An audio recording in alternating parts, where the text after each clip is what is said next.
Hello champions, क्या हाल चाल भाई। सॉरी थोड़ा सा आज कहीं व्यस्त हो गए थे।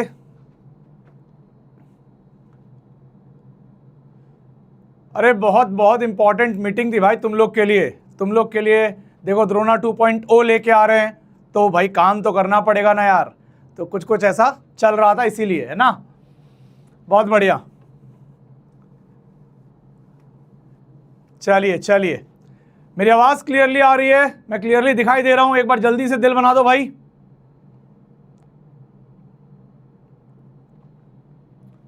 चलिए तो भाई देखो, बहुत इंपॉर्टेंट लेक्चर है आज का। प्लीज रिक्वेस्ट कर रहा हूं, कायदे से समझना, ठीक है, और गुस्सा मत दिलाना भाई, ठीक है। बहुत बेसिक बातें हैं, जो तुम्हारे कल के डाउट्स थे वो आज के सीक्वेंस ऑफ क्वेश्चन के अंदर वो कवर हो जाएंगे। तो लोड बिल्कुल मत लो, जो सिखा रहा हूं उस पर फोकस करो। तुम लोग क्या है ना भाई, पुराना लेके बैठे रहते हो और नया सीखते नहीं हो, तो उसकी टेंशन मत लो भाई, अपने आप ही वो क्लियर हो जाएगा, ठीक है। चलिए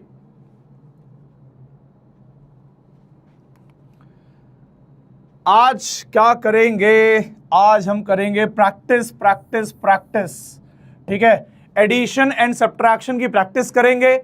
एक डीपीपी जो कल बाय मिस्टेक अपलोड हो गई थी वो आज की थी, आज वो फिर अपलोड हो जाएगी, उसको आपको पूरा अटेम्प्ट करना है, ठीक है। चलिए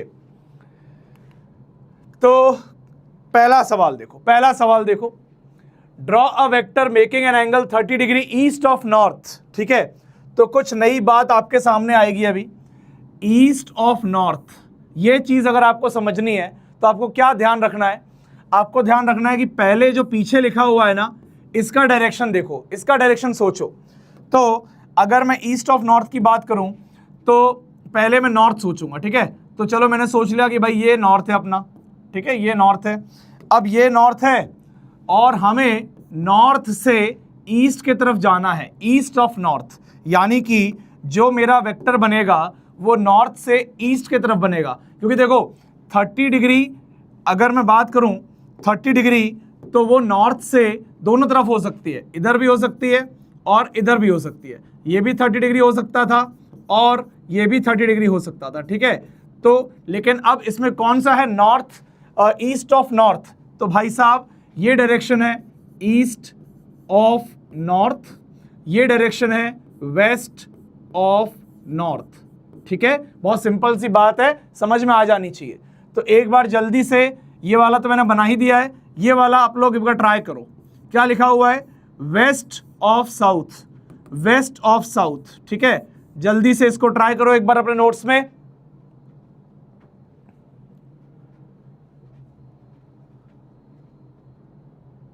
नॉर्थ ईस्ट नहीं बोल रहा हूं, ईस्ट ऑफ नॉर्थ बोल रहा हूं। कितना डिग्री, 30 डिग्री। अगर कोई नॉर्थ ईस्ट बोल देगा वो अलग चीज हो गई। ये नॉर्थ है, ये ईस्ट है, इसके बीच में, एग्जैक्ट बीच में होता है नॉर्थ ईस्ट, यानी कि 45 degree from north and 45 degree from east, इसे नॉर्थ ईस्ट कहते हैं। बट अगर कोई जनरल एंगल जैसे दे दिया कि चलो 30 डिग्री बताओ, तो पहले आपको नॉर्थ बनाना है, फिर 30 degree east of north, north से ईस्ट की तरफ जाना है, कितना डिग्री, 30 डिग्री, और फिर आपको वेक्टर बनाना है, ठीक है। याद रखो ये चीज। चलिए अगला है draw a vector making an angle 40 degree west of south. तो पहले क्या करना है, पहले साउथ बनाना है। तो लेट्स से ये हमारा हो गया साउथ, ठीक है, ये हो गया साउथ, और साउथ से 40 डिग्री वेस्ट के तरफ, वेस्ट ऑफ साउथ। तो हमारा फाइनल जो यहाँ पे एक्चुअल आंसर होगा वो ये होगा, this will be the vector 40 degree west of south. अगर आपको ये ईस्ट वेस्ट नहीं पता चल रहा है तो एक बात सुन लो भाई, एक बात सुन लो, आपकी जो कॉपी है, नोटबुक है, जब हम नोटबुक को सामने से देखते हैं तो दाएं हाथ पे हमें हमेशा ईस्ट बनाना होता है, बाएं हाथ पे हमेशा वेस्ट बनाना होता है। और अब भाई इतना बताने के बाद ये मत कह देना कि सर नॉर्थ नीचे बनेगा, ये कह दोगे तो फिर वही है, उल्टा लटका के बहुत मारेंगे, ठीक है। तो यहाँ इतना पता लगने के बाद तो पता होना चाहिए कि अगर ये ईस्ट है और ये वेस्ट है तो ये वाला नॉर्थ होगा और ये वाला साउथ होगा, ठीक है भाई। ये आपको पता होना चाहिए। जब हम कॉपी को सामने से देखें तो ईस्ट हमें दाहिनी तरफ, वेस्ट हमें बाईं तरफ, नॉर्थ ऊपर, साउथ नीचे की तरफ दिखना चाहिए, ठीक है। इसके बाद आप ये जो मैंने यहाँ करवाया इसको आप फिर से एक बार देखना क्लास के बाद, आपको बहुत आसानी से समझ में आ जाएगा। 40 डिग्री वेस्ट ऑफ साउथ, तो जो पीछे है इसको पहले बनाओ, उसके बाद वेस्ट या ईस्ट डिसाइड करो अकॉर्डिंग टू दिस, ठीक है। वेस्ट, ईस्ट, नॉर्थ, साउथ जो भी दिया हो बाद में डिसाइड करना, ठीक है। जैसे कि जल्दी से इसको बनाओ भाई, इसको बनाओ 25 डिग्री साउथ ऑफ ईस्ट। किसको पहले बनाएंगे, किसको पहले बनाएंगे भाई, साउथ ऑफ ईस्ट में किसको पहले बनाएंगे, इसके अंदर हम सबसे पहले बनाएंगे ईस्ट को, ठीक है। तो ईस्ट बनाया जाएगा, ये रहा आपका ईस्ट, ठीक है। और साउथ ऑफ ईस्ट कितना डिग्री, 25 डिग्री। तो ईस्ट से साउथ की ओर जाना है, साउथ की ओर जाना है 25 डिग्री, तो ये आ गया आपका वेक्टर। क्लियर है।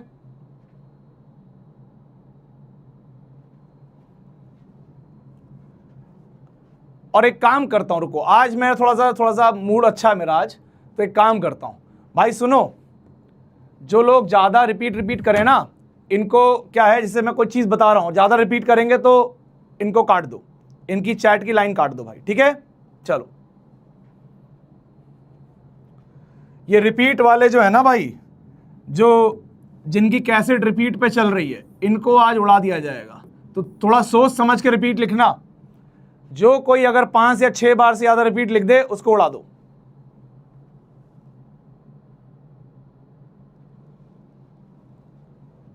चलिए, draw a vector making an angle 37 north of east. तो फिर से क्या बनाना है, पहले ईस्ट बनाना है। तो ईस्ट बना लिया भाई, ये देखो ईस्ट बन गया। ईस्ट बनने के बाद ये हो गया आपका ईस्ट। हमें जाना है 37 डिग्री नॉर्थ ऑफ ईस्ट, तो हमें इस ईस्ट से नॉर्थ की तरफ जाना है। ईस्ट से नॉर्थ की तरफ जाना है, कितना डिग्री, 37 डिग्री। क्लियर, क्लियर, हाँ भाई। चलो, चलिए क्या बोला है देखिएगा, फाइंड मैग्नीट्यूड ऑफ रिजल्टेंट। मतलब रिजल्टेंट मतलब जो भी इन सारे मतलब जैसे अगर हम कुछ वेक्टर्स को जोड़ रहे हैं, घटा रहे हैं, उनका जो रिजल्ट होता है उसे रिजल्टेंट कहते हैं, ठीक है। Find the magnitude of resultant, है ना, and its direction for the following forces acting at point O. अब कोई पॉइंट ओ है, उस पे ये दो फोर्स एक्ट कर रहे हैं, ठीक है। इन दो फोर्सेस को बना लिया जाएगा। चलिए जल्दी से बना लेते हैं भाई। मान लेते हैं ये रहा वो पॉइंट ओ, ये रहा वो पॉइंट ओ, ये दिशा है ईस्ट, ये दिशा है नॉर्थ, ठीक है। और आपको पता है ये दिशा है भाई आपका साउथ, ये हो गया आपका वेस्ट। तो कुल मिला के इसको ऐसे, कई बार देखो चीजें आसान करने के लिए हम चाहें तो इसको मान सकते हैं X axis minus X axis, Y axis and minus Y axis, आसान करने के लिए। अभी जरूरत पड़ेगी तो यूज करेंगे। पहला फोर्स क्या है, 10 न्यूटन का, कहाँ है, 37 डिग्री साउथ ऑफ ईस्ट, ठीक है। तो चलिए 10 न्यूटन का एक फोर्स बनाया जाए साउथ ऑफ ईस्ट में, ईस्ट से साउथ की तरफ 10 न्यूटन, ठीक है। बना दिया भाई। इसका मैग्नीट्यूड है 10 न्यूटन, ये एंगल आपको दिया हुआ है 37 डिग्री, ठीक है, दिया हुआ है। पहला फोर्स बना दिया। अब दूसरा फोर्स, ठीक है, एक काम करते हैं, पहले वाले को F1 बोल देते हैं, दूसरे वाले को F2 बोल देते हैं। तो भाई ये मैंने बना दिया आपका F1 ताकि आपको दिखता रहे। उसके बाद F2 बनाना है 10 Newton 37 degree north of east. अच्छा जी, तो क्या करना है भाई, दूसरे वेक्टर को बनाना है, दूसरे वेक्टर को बनाना है नॉर्थ ऑफ ईस्ट में। तो ईस्ट से नॉर्थ की तरफ कितना डिग्री, इसको भी 37 डिग्री बनाना है, 37 डिग्री। चलिए, तो ये आपका यहाँ पे एंगल आ गया, ये आपका एंगल आ गया 37 डिग्री, ठीक है। चलिए, ये आपका बन गया क्या, F2। इसका मैग्नीट्यूड भी कितना है, 10 है। चलिए, अब ये डायग्राम हासिल करने के बाद, ये तो आपने क्या करा, जो वर्ड्स में लिखा है उसको डायग्राम में पिरो दिया। अब डायग्राम में पिरोने के बाद आपके पास दो ऑप्शन है, आपके पास दो ऑप्शन है।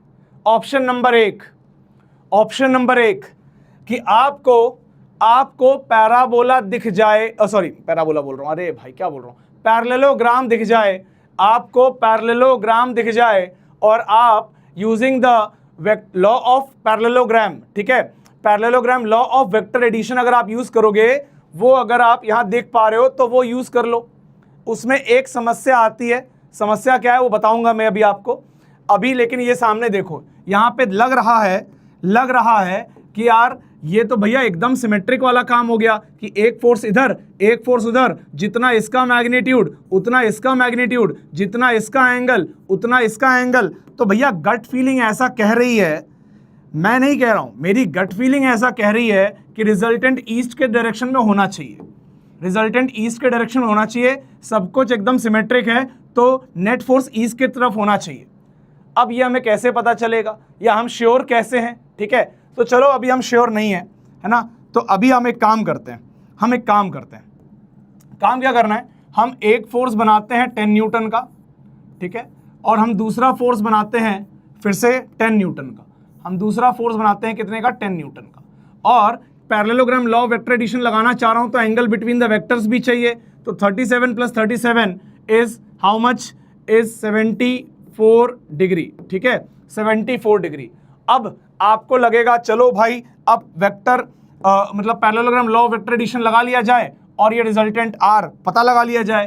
तो आप ये आर पता लगाने चले गए और आपको मालूम पड़ा √10 का स्क्वायर प्लस 10 का square plus 2 × 10 × cos of 74 degree. अब इसमें क्या मेहनत भी बढ़ जाएगी, आपको कॉस 74 भी पता लगाना पड़ेगा और पूरा सॉल्व करके फिर आपको आर मिलेगा, और अभी आपको आर की डायरेक्शन नहीं पता है। फिर आप क्या करोगे, फिर आपने अभी मैग्नीट्यूड पता लगाया, फिर आप यहाँ से एक एंगल अल्फा मानोगे और फिर आप लिखोगे tan of alpha is equal to 10 sin 74 degree divide by 10, ये वाला 10 प्लस 10 cos 74 डिग्री। इतना करने के बाद आपको अल्फा मिलेगा, तब जाके आपको डायरेक्शन मिलेगी। तो ऐसे आपको मैग्नीट्यूड मिलेगा, ऐसे आपको मैग्नीट्यूड मिलेगा और ऐसे आपको यहाँ पे डायरेक्शन मिलेगी, ठीक है। इतना करने के बाद अब ये वाला मेथड मैं बोलूँगा आपको अवॉइड करना चाहिए।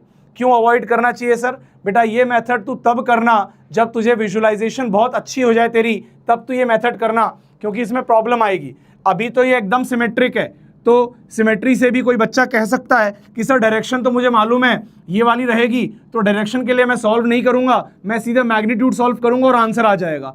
हाँ, ये तुम सही कह रहे हो, तुम्हारा आंसर आ जाएगा, लेकिन कल को मैंने यहाँ एंगल 37 करा और यहाँ एंगल 45 कर दिया, 37 यहाँ करा 45 यहाँ करा, तो सिमेट्री बिगड़ जाएगी और रिजल्टेंट ईस्ट की तरफ नहीं जाएगा, कहीं और जाएगा। ठीक है, हम बात करेंगे अभी कहाँ जाएगा।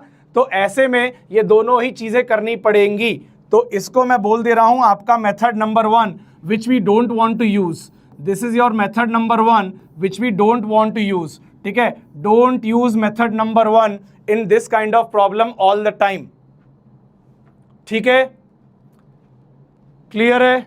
ऐसा नहीं है कि आंसर नहीं आएगा, आंसर आएगा, काफी मेहनत लगेगी और क्लास का टाइम भी वेस्ट होगा। आप करके देखना, आपको मैं दूसरा मेथड बता रहा हूं, उससे जो आंसर आएगा उसको जब आप घर पे इसको सॉल्व कर लोगे, आपका देखना आंसर पूरा पूरा मैच करेगा, क्योंकि इसमें लगेगा टाइम। cos 74 निकालूंगा, sin 74 निकालूंगा और काफ़ी मेहनत करके आंसर आएगा। तो उतना ज़रूरत है नहीं, उतना बड़ा ये सवाल है नहीं, बहुत टुच्चा सा सवाल है ये। आगे देखो करना क्या है। ठीक है, तो जब भी ऐसे सवाल आए आपको क्या करना है, let's come to method number 2। Method number 2, ठीक है, मेथड नंबर 2 क्या करना है, resolve vector in their rectangular component, rectangular component. ठीक है,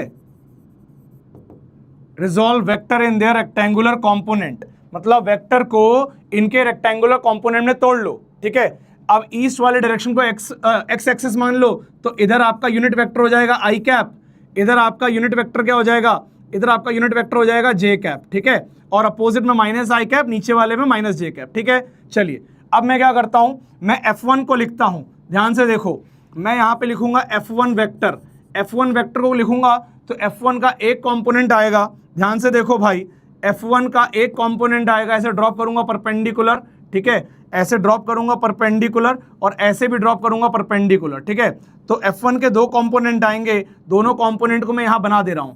एक कंपोनेंट F1 का ये रहा, एक कंपोनेंट F1 का ये रहा। ठीक है, तो ये वाला जो ऊपर वाला है that is F1 x component, this is F1 y component. ठीक है, अब ये मत बोलना सर माइनस वाई क्यों नहीं लिया, बेटा वो डायरेक्शन में आ जाएगा, ये नीचे वाली डायरेक्शन माइनस जे कैप से दिखाई जाएगी, वो माइनस जे कैप आ जाएगा, ये y कॉम्पोनेंट ही बोलेंगे पूरा इसको। ठीक है, आसान रहेगा, ज्यादा तोड़ फोड़ नहीं करनी अपनी को। ये F1x, ये F1y। ठीक है, तो यहाँ पे F1 को लिख सकता हूं मैं क्या, F1x i cap, F1x i cap plus F1y minus J cap, नीचे की तरफ है तो माइनस जे कैप। ठीक है, चलिए अब इनकी वैल्यूज निकाल ली जाए। क्या निकाल ली जाए, ये 10 है मैग्नीट्यूड, ये 37 है, तो F1x विल बी व्हाट, इसको मैं अलग कलर से लिख दे रहा हूं, F1x will be what, F1x will be 10 cos of 37 degree I cap. ठीक है, प्लस F2 सॉरी F1y क्या होगा, F1y क्या होगा, F1 sin 37, तो ये हो जाएगा 10 sin 37 डिग्री माइनस जे कैप। ठीक है, ये आ गया आपका F1 वेक्टर आ गया भाई। अगले पेज पे लिख लेता हूं इसको मैं, तो फाइनली मेरा F1 वेक्टर क्या आ गया भाई, F1 वेक्टर आ गया मेरा 10 cos 37 degree I cap plus 10 sin 37 degree J cap. ठीक है भाई, अब देखो F2 क्या आ गया, F2 वेक्टर आ गया, अब F2 को भी कर लेते हैं ऐसे ही, तो F2 का भी एक यहां से परपेंडिकुलर गिरा देंगे। ठीक है, और F2 का यहां से भी परपेंडिकुलर गिरा देंगे, तो ये वाला वेक्टर हो जाएगा F2 का F2y, और ये वाला हो जाएगा इधर इसी डायरेक्शन में क्या हो जाएगा F2x। ठीक है, तो अब मैं क्या लिखूंगा यहाँ पे, it will be F2x i cap plus F2y j cap. ठीक है, तो क्या हो जाएगा ये F2x will be 10 cos 37 degree. Sir यहाँ पे भी सेम, हाँ बेटा क्योंकि यहाँ पे एंगल 37 है ना, तो 10 का cos 37 आएगा इधर, तो आई कैप। ठीक है, प्लस 10 sin 37 डिग्री जे कैप। ठीक है भाई, अच्छा जी, तो ये आ गया। अच्छा इसको भी पूरा कर ही देता हूँ मैं, थोड़ा इसको भी नीचे खिसका के ऊपर वाले की वैल्यू लिख देता हूँ ताकि आपको बाद में दिक्कत ना आए। इसकी वैल्यू क्या आ जाएगी, 10 cos 37 is what, cos 37 is 4/5, तो ये हो जाएगा 8 आई कैप प्लस ये हो जाएगा क्या 6 जे कैप। ठीक है, माइनस जे कैप, यहाँ पे मैं माइनस साइन भूल गया भाई, एक सेकंड में माइनस साइन लगा दूं इसको, ये हो गया माइनस जे कैप। ठीक है, तो ये हो जाएगा -6 जे कैप। चलिए इसको सॉल्व करेंगे, ये आ जाएगा कितना 8 I cap plus 6 J cap, ये आ गया आपका F2 वेक्टर। जब एक बार आपका F1 वेक्टर और F2 वेक्टर अपने रेक्टेंगुलर कंपोनेंट्स में आ जाएंगे तो उनको जोड़ना बहुत सिंपल रहेगा और डायरेक्शन भी आराम से दिख जाएगी। तो resultant vector will be F1 vector plus F2 vector, that will be equal to 8 I cap minus 6 J cap plus 8 I cap plus 6 J cap, और आप सॉल्व करेंगे क्या मिलेगा, ये और ये कट जाएंगे, 8 आई कैप जुड़ेगा, ये हो जाएगा 16 आई कैप। तो रिजल्टेंट वेक्टर आ गया 16 आई कैप, यानी कि resultant is 16 Newton in east direction, 16 Newton in east direction. Clear है, क्या ये बात क्लियर है? देखो कितने प्रेम से हमें वेक्टर भी मिल गया, हमें वेक्टर दोनों वेक्टर आराम से मिल गए और हमने आराम से ऐड करके डायरेक्शन भी मिल गया एक ही बार में, बिल्कुल लोड नहीं आया, मैग्नीट्यूड भी मिल गया, डायरेक्शन भी मिल गया, सारा खेल आसानी से समाप्त हो गया। और वो तो यहाँ इतनी प्यारी सिमेट्री थी इसलिए आप चाहते तो ये कर सकते थे। अब मैं कल को आपको एक सवाल दे दूं, जैसे कि शायद इसी में, हाँ ये सवाल को ही उठा लेते हैं एक बार, नेक्स्ट क्वेश्चन को ही उठा लेते हैं। ठीक है, अभी नेक्स्ट क्वेश्चन को उठाने से पहले एक बार जल्दी से बता दो ये वाला क्लियर हो गया क्या? ये वाला क्लियर हो गया तो मैं आगे वाला क्वेश्चन ले लेता हूं, जल्दी बताओ भाई।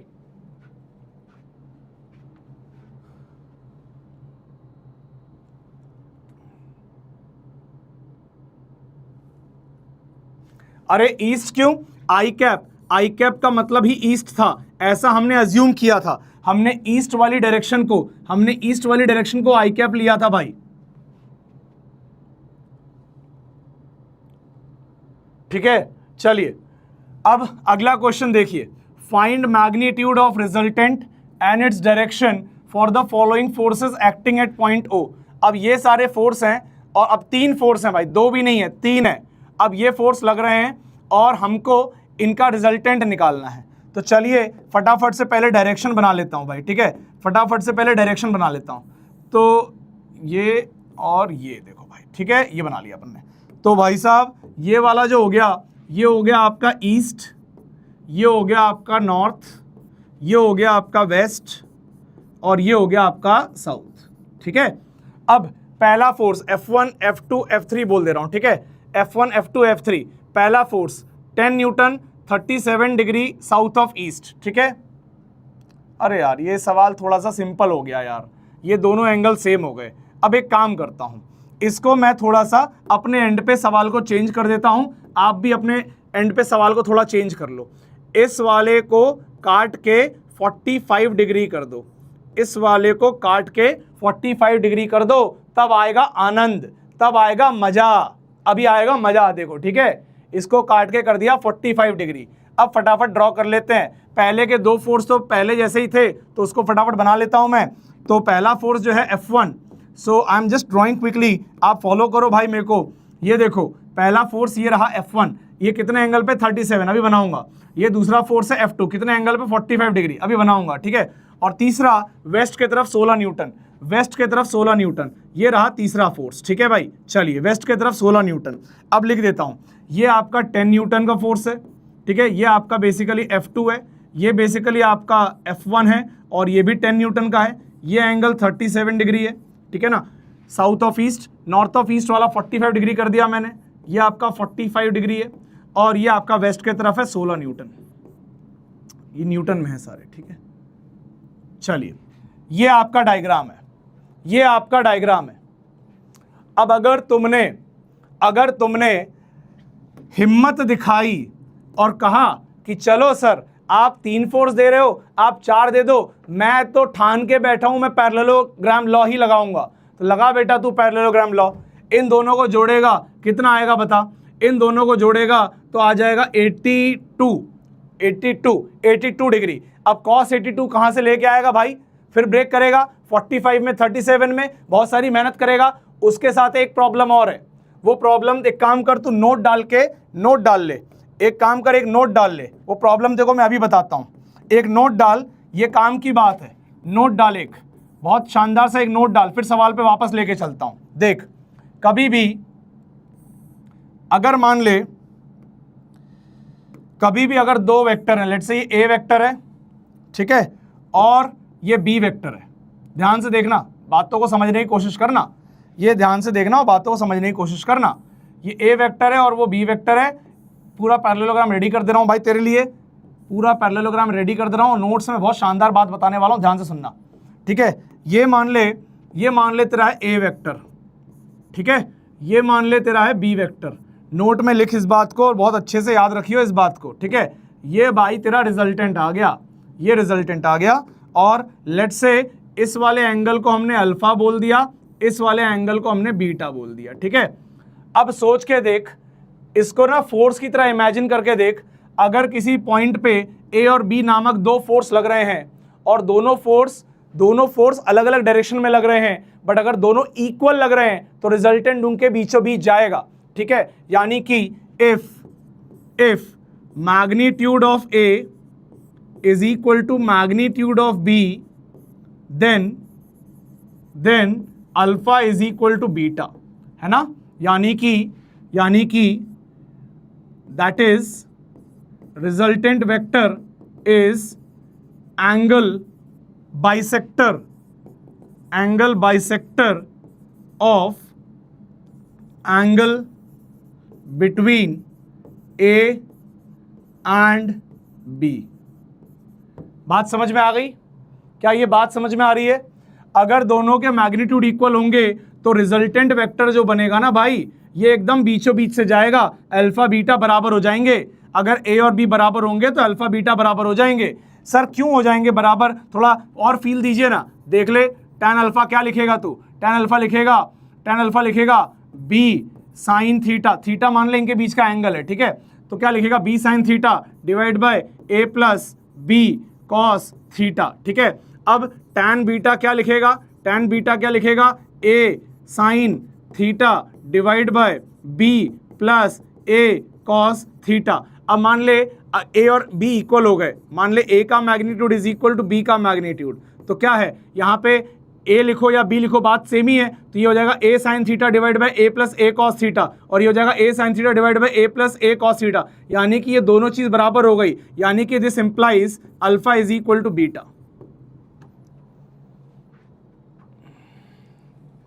क्लियर है, ये बात क्लियर है। अब इस नोट में एक बात और लिखनी है, इस नोट में एक पॉइंट और ऐड करना है। एक पॉइंट तो तूने ये लिख लिया, एक पॉइंट तो तूने ये लिख लिया, एक पॉइंट और ऐड कर, ठीक है। Resultant will be more inclined, या ऐसा लिखना चाहिए, विल बी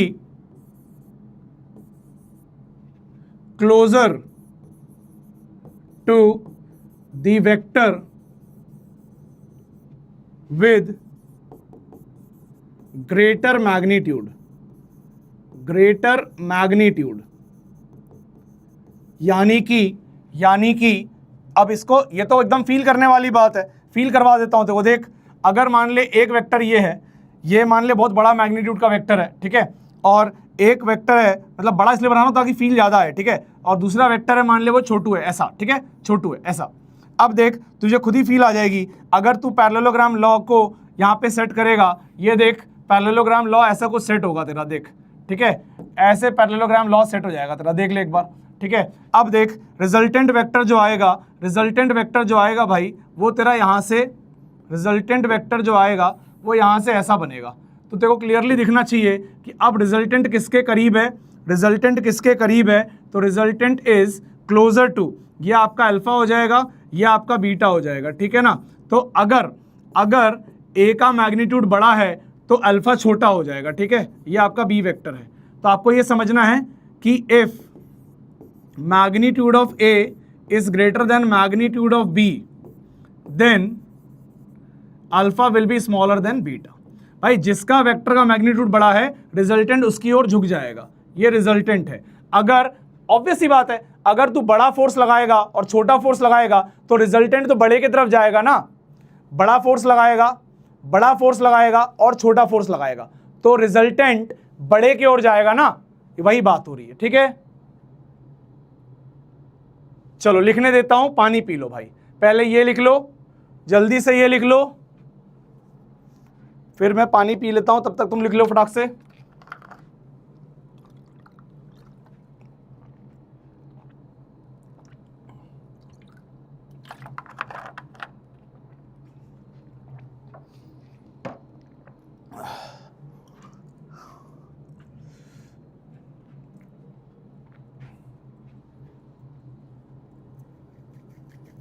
चलिए,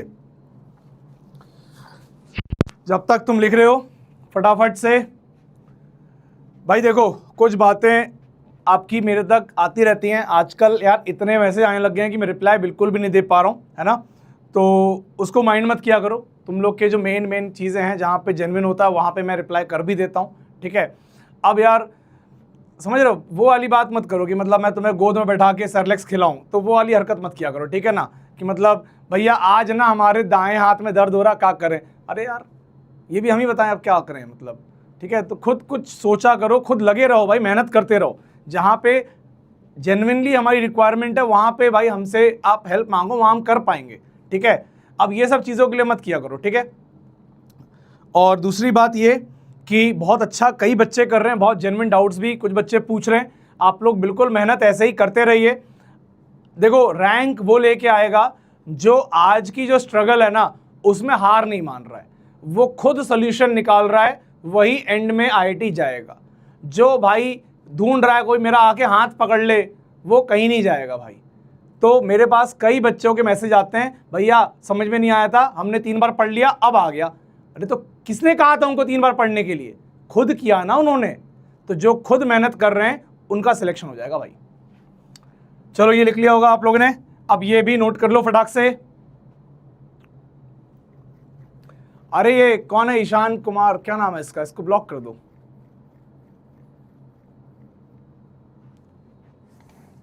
सुनो, थोड़ा चैट पे ध्यान दो और जो भी उल्टा सीधा कुछ लिख रहा है उसको ब्लॉक कर दो, अभी दिखेगा तुमको, ठीक है।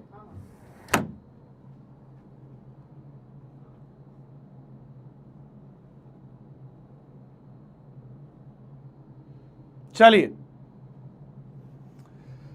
तो वापस आते हैं। अच्छा देखो, इसीलिए ये वाली जो बात मैंने बताई है, अब आपको ये फील हो रहा होगा कि यार जब दो वेक्टर इक्वल मैग्नीट्यूड के हैं तो भाई रिजल्टेंट दोनों से इक्वली इंक्लाइन होगा, मतलब इधर से भी 37 है, इधर से भी 37 है, तो रिजल्टेंट बीचों बीच जाएगा, ठीक है ना। ये बात आपको अब थोड़ी और क्लियर हो जाएगी। अब देखो ये वाली बात आते हैं, इस वाले क्वेश्चन पे हम आते हैं, ठीक है। अब क्लियरली तुम्हें यहाँ दिख रहा है कि यार ये 10 न्यूटन है, ये भी 10 न्यूटन है, ठीक है। यानी कि रिजल्टेंट क्या होगा, बीचों बीच जाएगा। बीचों बीच कितना होगा, इनके बीच का टोटल एंगल कितना है, टोटल एंगल इनके बीच का है 82 डिग्री, ठीक है, 82 डिग्री। यानी कि रिजल्टेंट वहां जाएगा जो यहां से कितने डिग्री पे होगा, 41 डिग्री पे रिजल्टेंट जाएगा। ये रिजल्टेंट होगा F1 प्लस F2 का, ये रिजल्टेंट होगा F1 प्लस F2 का।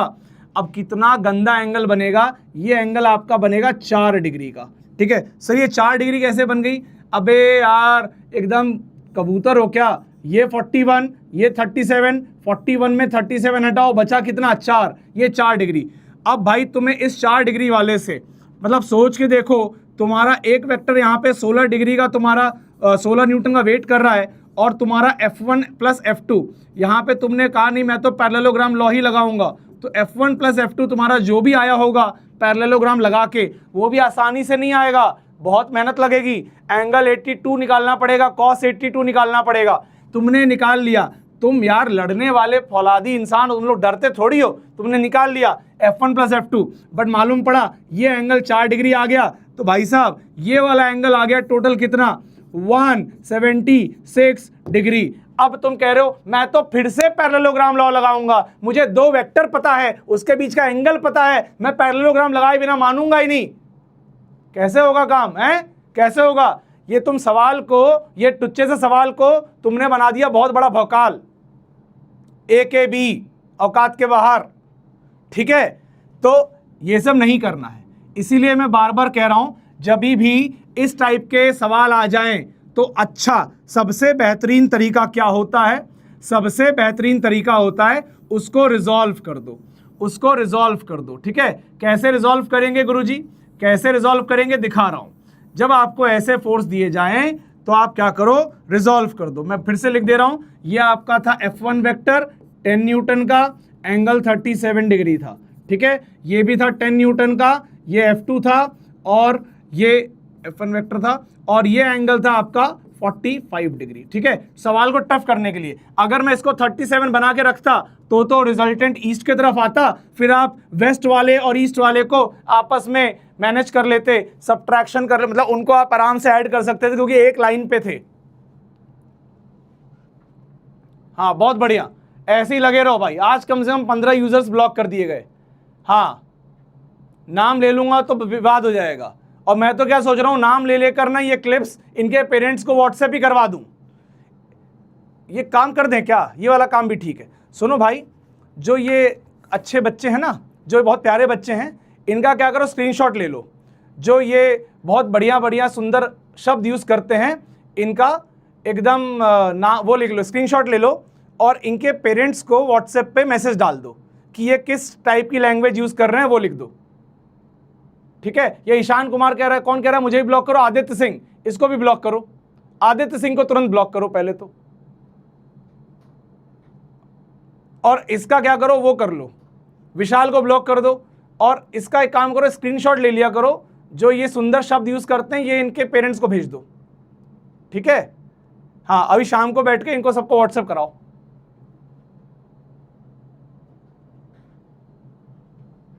क्या कि इनके पेरेंट्स को पता चलना चाहिए कि भाई क्या है, ये कैसी बातें कर रहे हैं यहाँ पे आके। तो भाई साहब मैं ये बात कह रहा था कि ये F1 है, ये F2 है। हाँ अरे यार पूरा फ्लो टूट गया। क्या कह रहा था भाई मैं, हाँ मैं ये कह रहा था अगर इसको 37 बना के रखते तो कितना सुंदर दृश्य होता। ये 10 और ये 37, ये 37 तो अभी थोड़ी देर पहले ही पिछले सवाल में हमने रिजल्टेंट निकाला था, कितना आया था 16 न्यूटन, और इधर पीछे वेस्ट की तरफ भी कितना दिया हुआ है 16 न्यूटन। तो 16 और ये 16 दाईं तरफ, ये 16 बाईं तरफ, तो इनका एडिशन क्या हो जाता 0 हो जाता, तो रिजल्टेंट क्या आ जाता 0। वो तो बहुत हल्का सवाल था, उस सवाल को मैंने क्या करा, वो मैंने अपनी समझ से मॉडिफाई कर दिया और मैंने 37 को 45 बनवा दिया। अब ये पेचीदा सवाल बन गया भाई, अब ये पेचीदा सवाल हो गया। तो भाई मैं वही बता रहा हूं, ऐसे सवालों को कैसे करना है। अब ध्यान से देख लो, कंपोनेंट देना है रेक्टेंगुलर कंपोनेंट। क्या करना है भाई, सॉल्यूशन देखो, सबसे पहले रेक्टेंगुलर कंपोनेंट बनाओ सबके, और वो उससे क्या खेल आसान हो जाता है। तो मैं पहले F1 का बना रहा हूं, F1 का मैंने पहले ही बना दिया था पिछले वाले क्वेश्चन में। F1 cos 37 यानी कि 10 cos 37 यानी कि 8 i कैप, और नीचे की तरफ आ जाएगा 10 sin 37 यानी कि 6 माइनस जे कैप, तो माइनस 6 जे कैप। ठीक है, अब F2 थोड़ा नया है तो मैं पूरा करके दिखाऊंगा। 10 का कंपोनेंट इधर लिया तो 10 cos 45 आएगा इधर, ये आएगा 10 cos 45। 10 cos 45 कितना होता है पता है, 10 cos 45 degree is equal to कितना होता है 5√2। थोड़ा सा अब आपको भी अपने कैलकुलेशन को इंप्रोवाइज करना पड़ेगा। कल को मैं 10 cos 45 को लिख दूं 5√2, तो आपको डरना नहीं है कि कहां से आ गया, भाई करके देख लेना है कि सर ने बोला 10 cos 45 अगर 5√2 तो चेक कर लो कैसे आ रहा है। ठीक है, तो cos 45 1/√2 होता है, तो 10 इंटू 1/√2 करेंगे तो आंसर आ जाएगा 5√2। ठीक है, तो हर बार मैं ये करके नहीं दिखाऊंगा। तो ये आ गया भाई साहब 5√2 i कैप। ठीक है, प्लस ऊपर की तरफ कितना कंपोनेंट आएगा 10 sin 45, तो 10 sin 45 भी कितना हो जाएगा 10 sin 45 भी 5√2 हो जाएगा, तो प्लस 5√2 j कैप। ठीक है भाई साहब, क्लियर है क्या, क्लियर है ये।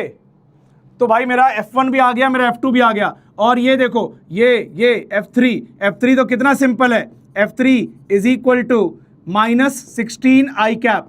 सर आपको कैसे पता माइनस आएगा, बेटा इसको अगर मैंने i कैप बोला है तो ये वाला तो माइनस i कैप ही होगा ना।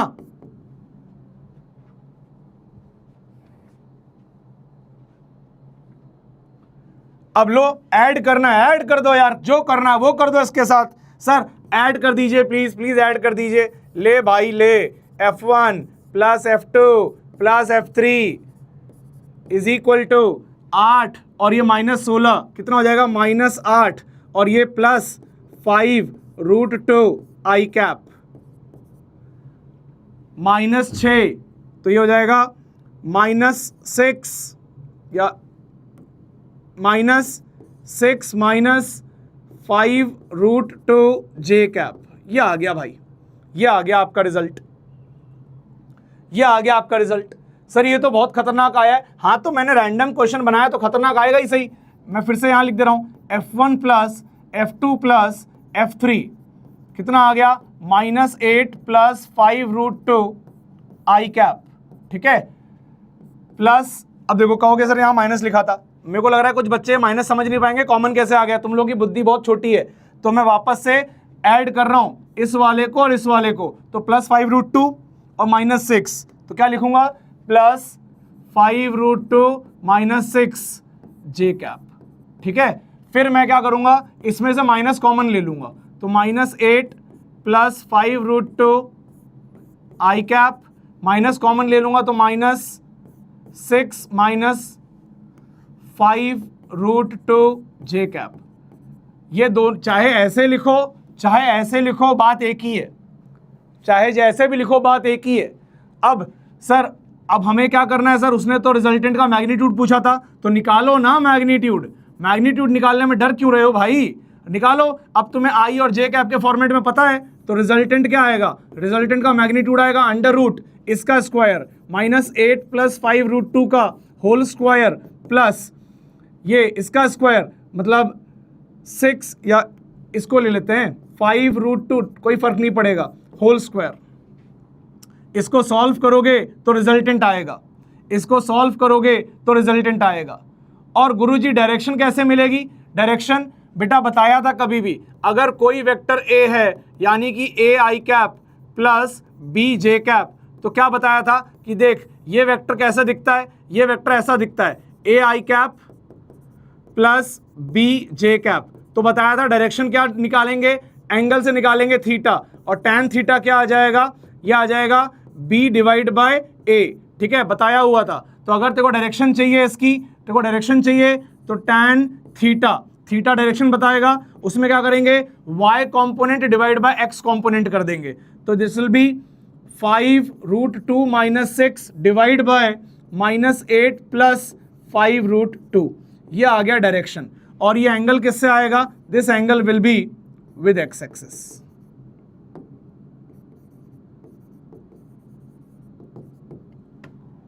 क्लियर है, इज इट क्लियर?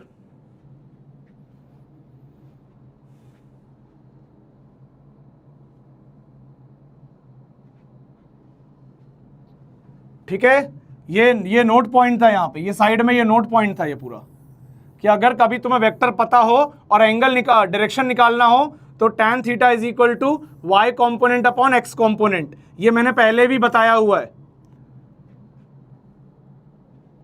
क्या यहां तक मामला क्लियर है? क्या यहां तक मामला क्लियर है भाई?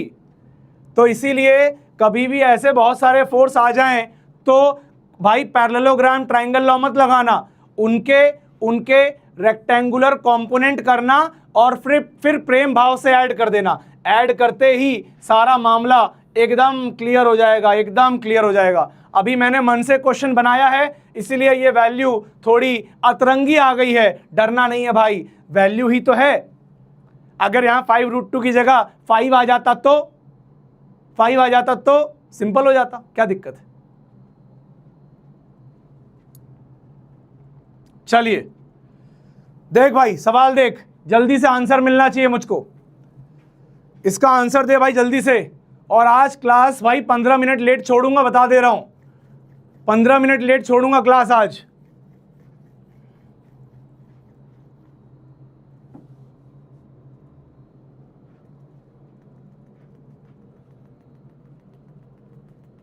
क्या आएगा इसका आंसर? ये कह रहा है two vectors a and b lie on one plane. ठीक है, देख एक बात आज समझ जा, एक बात समझ जा, एक पॉइंट से अनगिनत लाइन पास हो सकती है, इनफाइनाइट लाइन पास हो सकती है। 2 पॉइंट से एक लाइन पास हो सकती है, एक लाइन पास हो सकती है। ठीक इसी प्रकार से एक लाइन से अनगिनत प्लेन पास हो सकते हैं, अनगिनत प्लेन पास हो सकते हैं एक लाइन से, एक लाइन से अनगिनत प्लेन पास हो सकते हैं भाई।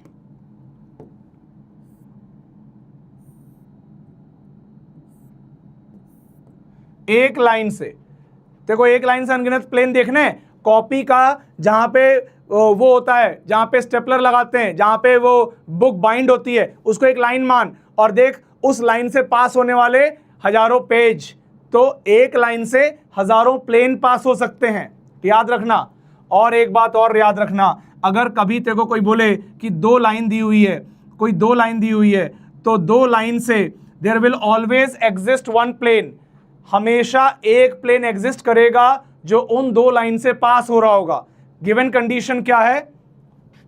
They must not B skew, वो लाइन स्क्यू नहीं होनी चाहिए। ये स्क्यू वाला वर्ड तेरे को क्वेश्चन में दिया रहेगा कहीं ना कहीं, मतलब नहीं दिया है तो हम मान के चल रहे हैं कि हमेशा 2 लाइन से एक प्लेन पास हो सकता है। ठीक है, हाँ। अब स्क्यू लाइन कौन सी होती है वो हम समय के साथ बाद में सीखेंगे। एक्चुअली इस टाइप की लाइन कि एक ऐसे जा रही है, एक ऐसे जा रही है, कोई ऐसा प्लेन हो ही नहीं सकता जो इन दोनों को एक साथ इन दोनों को अपने अंदर समा ले, ऐसा नहीं हो सकता।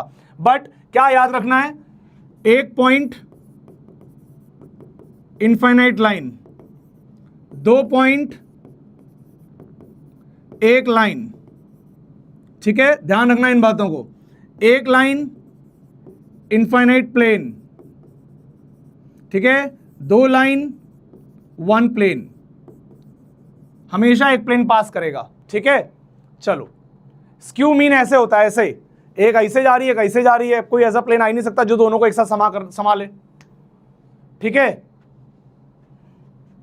तो ए और बी एक प्लेन में लाई कर रहे हैं, ए और बी एक प्लेन में लाई कर रहे हैं भाई, ठीक है। कोई दो रैंडम वेक्टर हैं, अपना मौज काट रहे हैं, किसी ना किसी एक प्लेन में बैठे हुए हैं। ए और बी दो वेक्टर हैं, एक प्लेन में बैठे हुए हैं। Vector C lies in different plane. ये जो वेक्टर सी था, ये भाई साहब किसी और प्लेन में मौज काट रहा है, किसी और प्लेन में मौज काट रहा है। और क्या दिया हुआ है, क्या a plus B plus C कितना होगा, ठीक है। a plus B plus C कितना होगा, क्या बोल रहा है, may be zero, must be zero, must not be zero, all of the above are possible. क्या होना चाहिए आंसर, क्या होना चाहिए आंसर, सी होना चाहिए। क्यों होना चाहिए सी, सी इसलिए होना चाहिए क्योंकि अगर कोई तीन वेक्टर का सम अगर जीरो हो गया, if zero, then they form closed polygon, या फिर बोल दूं क्लोज्ड ट्राइंगल। भाई अगर तीन को जोड़ के सम जीरो आ रहा है, यानी कि ये बात तय है, कि 1, 2 और 3 क्लोज पॉलीगॉन बनाएंगे। क्या बनाएंगे, क्लोज पॉलीगॉन बनाएंगे। और जैसे ही क्लोज पॉलीगॉन ट्राइंगल बन जाएगा तो triangle must always lie in one plane. ऐसा कोई ट्राइंगल पैदा ही नहीं हुआ जो एक प्लेन में ना हो। तो ट्राइंगल एक सरफेस है, तो उससे हमेशा एक प्लेन तो पास करेगा ही। मतलब अगर इनका सम जीरो आ गया, दैट मीन्स वो क्लोज ट्राइंगल बना देंगे। यानी कि जो बात लिखी हुई है कि सी लाई इन डिफरेंट प्लेन, वो गलत हो जाएगी। इसका मतलब है वो कभी भी जीरो नहीं हो सकता, कभी भी जीरो नहीं हो सकता। तो लिखा है मस्ट नॉट बी जीरो, ये आंसर करेक्ट है। क्लियर है, क्या ये बात क्लियर है?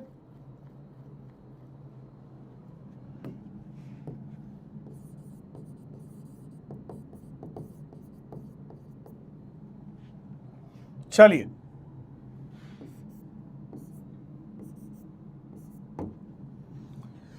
चलिए 5 coplanar forces each of magnitude 10, सबके सेम मैग्नीट्यूड है, ठीक है, inclined equally with each other, there resultant will be. अगर 5 फोर्स इक्वली इंक्लाइंड है और उनके इक्वली इंक्लाइंड का मतलब ये होता है कि जैसे एक फोर्स बनाया, फिर अगला बना दिया, फिर अगला बना दिया, फिर अगला बना दिया और फिर अगला बना दिया, कुछ इस प्रकार से, ठीक है। अब ये कितने फोर्स हैं, 5, तो ये सब इक्वली इंक्लाइंड है। मतलब ये थीटा है तो ये भी थीटा है, ये भी थीटा है, ये भी थीटा है और ये भी थीटा है। ये एफ है, ये एफ है, ये भी एफ है, ये भी एफ है और ये भी एफ है। तो इनका रिजल्टेंट क्या आएगा, तो एक बात याद रखो। पहले तो जैसे मान लो यहां पे कितने फोर्स हैं, 5, ठीक है। एक प्लेन में, कोप्लेनर लिखा हुआ है, एक प्लेन में 5 फोर्स हैं, सबका मैग्नीट्यूड भी सेम है। मैग्नीट्यूड चलो कुछ भी हो, लेकिन सेम होना चाहिए, ठीक है। सबके मैग्नीट्यूड सेम होना चाहिए, सबका सेम होना चाहिए। तो उससे क्या होगा, अब ध्यान से मेरी बात सुनो। ये टोटल कितने एंगल हैं यहाँ पे 1 force, 2 force, 3 force, 4 force, 5 force. Angle कितने हैं, 5 थीटा। तो 5 theta is equal to 360 degree. तो थीटा इज इक्वल टू कितना आ जाएगा, ये आ जाएगा 72 डिग्री आ जाएगा भाई, 72 डिग्री आएगा। अब देखो ये, अब एक इसको फिर से रीड्रॉ कर रहा हूँ, पूरे डायग्राम को मैं फिर से रीड्रॉ कर रहा हूँ। ये एक फोर्स है, ये वाला कितना बना रहा है, एंगल थीटा। मतलब इसको मैं ऐसे अरेंज कर दूं, इसको मैं ऐसे अरेंज कर दूं, ये एंगल आ गया आपका 72 डिग्री, 72 डिग्री आ गया। उसके बाद अब देखो ये वाला 72 मतलब ये वाला बना दिया, इसको नाम दे देता हूँ, सब सेम मैग्नीट्यूड के हैं, बट इसको 1 बोल दिया, इसको 2 बोल दिया, इसको 3 बोल दिया, इसको 4 बोल दिया, इसको 5 बोल दिया, ठीक है। देखो ये हो गया 2 वाला, ये हो गया 1 वाला, ठीक है। अलग पेन से बनाता हूँ, ये हो गया 2 वाला, ये हो गया 1 वाला, ठीक है भाई। अब देखो उसके बाद मैंने उठाया थर्ड फोर्स उठाया, वो इस स्ट्रेट लाइन में ना जाके इससे कितना इंक्लाइंड है, 72 डिग्री, 72 डिग्री, ठीक है। थोड़ा सा डायग्राम और अच्छा बनाना पड़ेगा, 72 डिग्री भाई, ठीक है। थोड़ा अपन कोशिश करेंगे कि अच्छा बन जाए डायग्राम। ये है आपका 72 डिग्री, मैं थोड़ा मिटा के फिर से बना रहा हूं, देखो एक बार। ये आएगा पहला फोर्स 72 डिग्री, थोड़ा ज़्यादा होता है, ठीक है, तो इसलिए वो फिर से बनाया। उसके बाद ये बना दिया 72 डिग्री। उसके बाद इधर से ये सीधे ना जाके अब फोर्थ वाला थर्ड वाले से कितना है 72 डिग्री, तो ये वाला फिर 72 डिग्री बन गया, ये वाला फिर 72 डिग्री बन गया, और ये सीधे ना जाके लास्ट वाला कैसा है 72 डिग्री पे, तो ये वाला फिर 72 डिग्री बन गया। तो जब आप इनको अरेंज करोगे तो वो पांचों फोर्स क्या बन जाएंगे, एक रेगुलर पॉलीगॉन बना देंगे, और ऐसा हमेशा होगा, और वो पॉलीगॉन हमेशा क्लोज हो जाएगा, इसलिए नेट रिजल्टेंट कितना आ जाएगा इसका, 0 आ जाएगा, ठीक है। अब आपको क्या करना है, अपने कॉपी में एक नोट डालना है। नोट क्या डालना है, note if vector of equal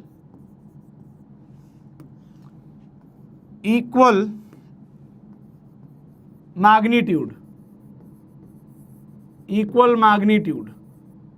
and equally inclined. अब इक्वली इंक्लाइंड का ये मत समझना कि F1 वाला F3 मतलब ये F1 वाला F3 से जितना इंक्लाइंड है उतना ही F2 से होना चाहिए। इक्वल इंक्लाइंड मतलब इक्वली एंगल्ड लिख देता हूं, इक्वली एंगल्ड और इंक्लाइंड लिख देता हूं, इक्वली एंगल्ड और inclined with each of the adjacent vector, then resultant will be equal to 0, ठीक है।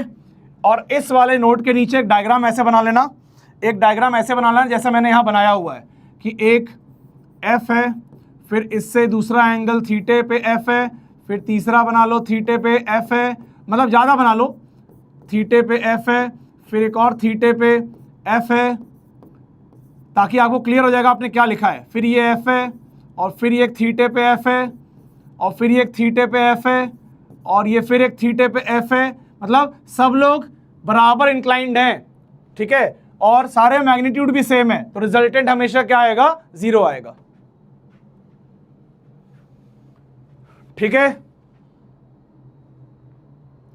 यहां तक क्लियर है क्या, यहां तक क्लियर है, जल्दी बताओ भाई, क्लियर। चलिए भाई, बहुत टुच्चा सा सवाल है, क्या पूछ रहा है जल्दी देखो, क्या पूछ रहा है जल्दी देखो और आंसर करो भाई इसको, बहुत टुच्चा सवाल है।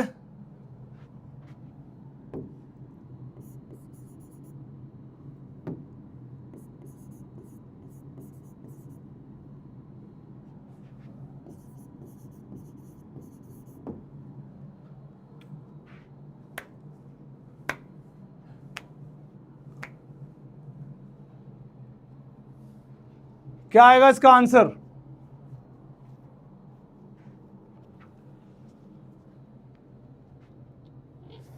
जो बच्चा लिख रहा है क्लास खत्म करो, जो बच्चा कह रहा है कि जल्दी छोड़ दो इनको भी हटा दो, ठीक है, इनको भी ब्लॉक कर दो।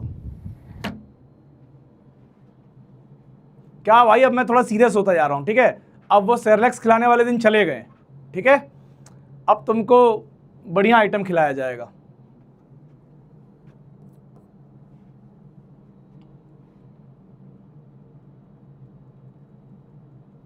चलिए, क्या पूछा गया, क्या पूछा गया, ए और बी बना के क्या पूछा गया, पहले बनाया गया ए, उसके बाद बनाया दिया गया है बी, और पूछ रहे हैं बी माइनस ए। बी माइनस ए याद रखिएगा, बी माइनस ए, दो तरीके हैं, दो तरीके हैं।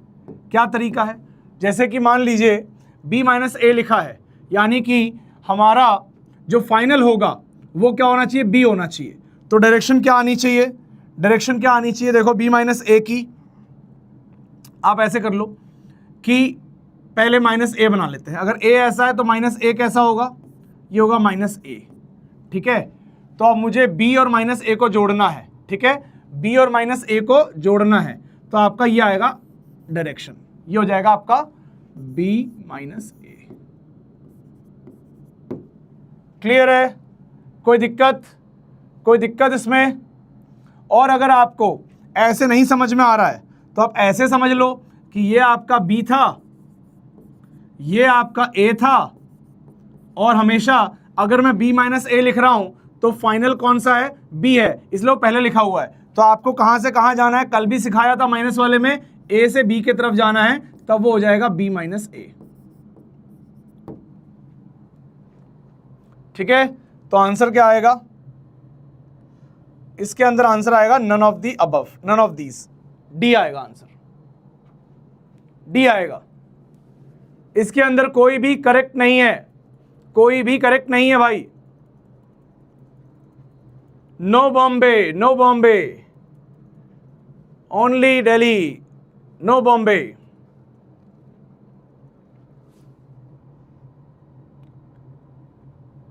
ठीक है, सवाल देखो, सवाल क्या कह रहा है? Resultant of which of the following may be equal to 0। मतलब एक क्लोज्ड पॉलीगॉन बनाने के लायक इसमें से कौन सा सेट है जो क्लोज पॉलीगॉन बना सकता है?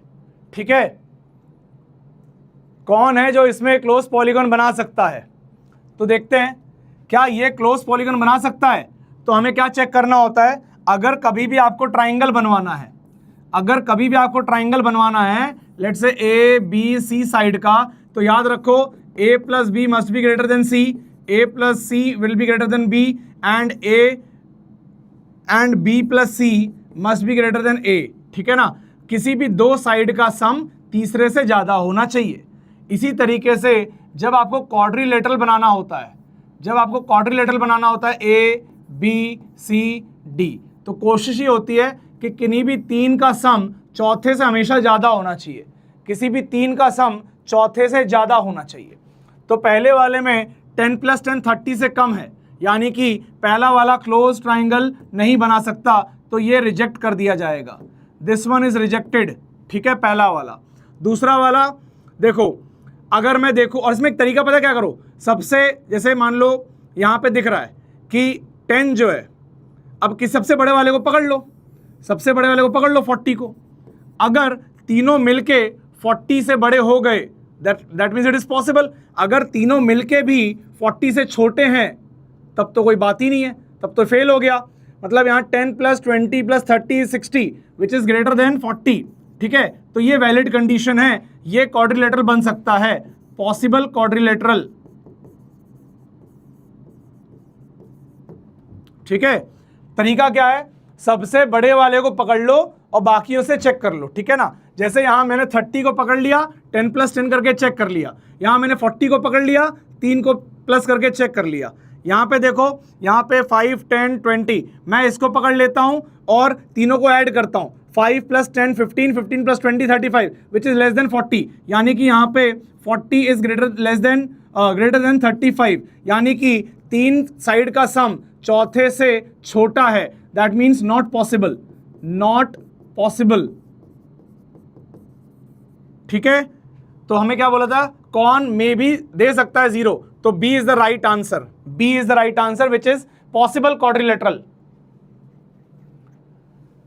Possible quadrilateral. ठीक है, चलिए चलिए, अब एक बात का और ध्यान रखेंगे, एक बात का और ध्यान रखेंगे। चलो इस क्वेश्चन के साथ ही मैं बताऊंगा। देखो, अगर कभी लिखा जाए a vector plus B vector is equal to c vector, if, ये नोट में डाल सकते हो तुम,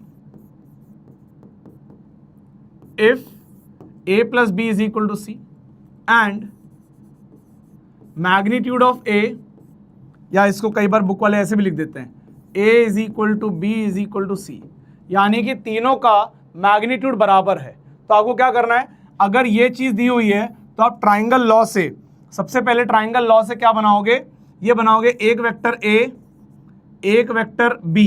अब आपको तो पता नहीं कैसे बनाना है, तो आप एक जनरल बना लोगे, एक वेक्टर a बना लिया, एक वेक्टर b बना लिया, और फिर आपने दोनों का रिजल्टेंट बना दिया कौन? c, तो आपने c बना दिया।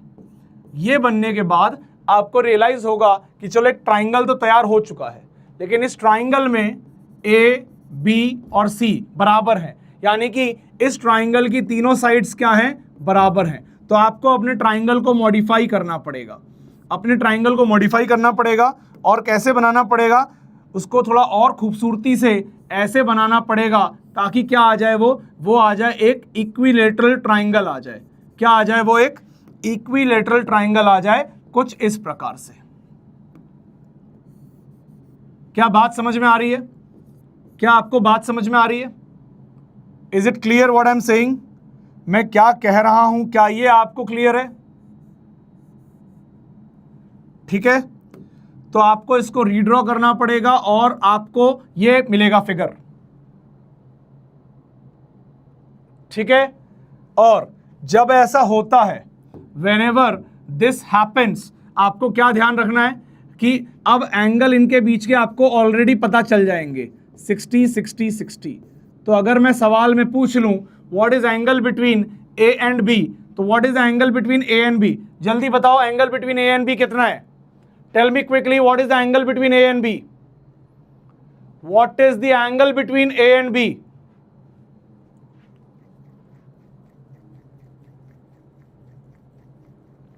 चलिए एंगल बताइए ए एंड बी के बीच का कितना हो रहा है?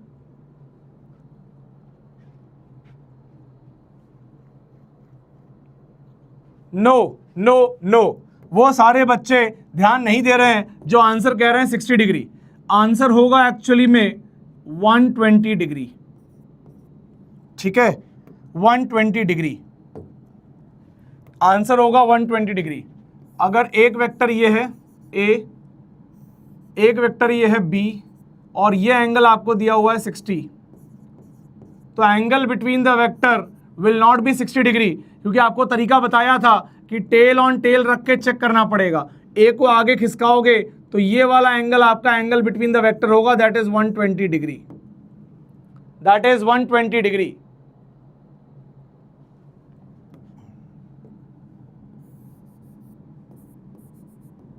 ठीक है, इसका एक और तरीका बता सकता हूं मैं, एक और तरीका बता सकता हूं कि भाई अगर समझो बात को, इसको ऐसे समझ लो कि a vector plus B vector is equal to c vector दिया हुआ है, तो a vector plus B vector minus c vector is equal to 0।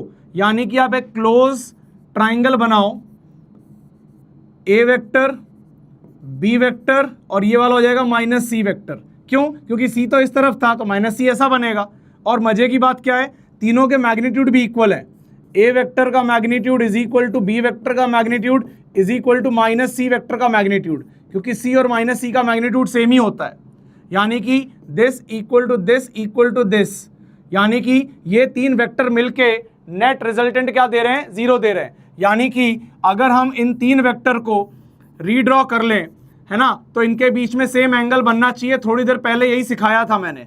तो ये वाला आपका बन गया ए वेक्टर, ये वाला बन गया आपका बी वेक्टर, और ये वाला बन गया आपका माइनस सी वेक्टर। ठीक है, तो आपको क्लियरली दिखना चाहिए कि एक एंगल, अब मतलब अब देखो 3 theta is equal to what? 120 degree. So theta is equal to what, sorry 3 theta is equal to 360 degree, यानी कि theta is equal to 120 degree. ये अलग मतलब एक और थॉट प्रोसेस हो सकता है सोचने का, जस्ट अ पॉइंट। ठीक है, जस्ट अ पॉइंट। वाह यार, अपन एक नई टर्मिनोलॉजी निकाल दी, जस्ट अ पॉइंट। इसका नाम रख देंगे अपन जैप। ठीक है, जस्ट अ पॉइंट। आप ऐसे भी सोच सकते हो और आप ऐसे भी सोच सकते हो। चलिए अब इस सवाल पे आते हैं। सवाल क्या कह रहा है? अगर sum of 2 unit vector, 2 unit vector मतलब दोनों का मैग्नीट्यूड कितना है? 1। दोनों का मैग्नीट्यूड कितना है? 1।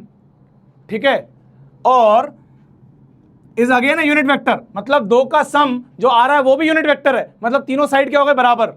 यानी कि कुछ ऐसा बनेगा, एक यूनिट वेक्टर, दूसरा यूनिट वेक्टर, और ये जो सम आएगा इन दोनों का वो भी एक यूनिट वेक्टर है। यानी कि ये भी 1, ये भी 1, ये भी 1 और ये भी 1। ठीक है, यहां तक क्लियर है? क्या बोल रहे हैं? तो the difference the magnitude of difference बताना है। चलिए भाई, अब डिफरेंस बताना है, तो अब इनके बीच का एंगल तो पता चल ही गया है।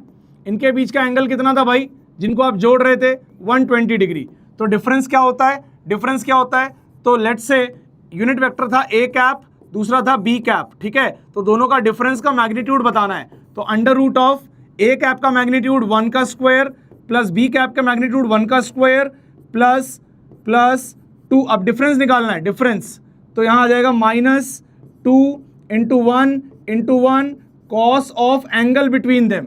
एंगल बिटवीन देम कितना है, 120। सॉल्व करो, कितना आ गया, under root of 2, 1 + 1 2 -2 cos 120 is what, -1/2। तो आ गया कितना, √3 आ गया, √3। This is the answer.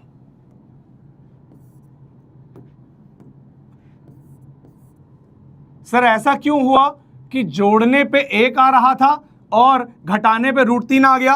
क्योंकि मैंने ये बात कल भी बताई थी, ये बात मैंने आपको कल भी बताई थी कि अगर वेक्टर के बीच में एंगल ज़्यादा है, एंगल ज़्यादा है तो हो सकता है जोड़ने पे कम आ जाए, ठीक है। ये आपका ए कैप था, ये आपका बी कैप था, इसीलिए A cap plus B cap को जोड़ के जो मैग्नीट्यूड आया that was only 1, and A cap minus B cap करने से जो मैग्नीट्यूड आया दैट इज √3। और मैं आपको डायग्राम में भी प्रूफ कर सकता हूं।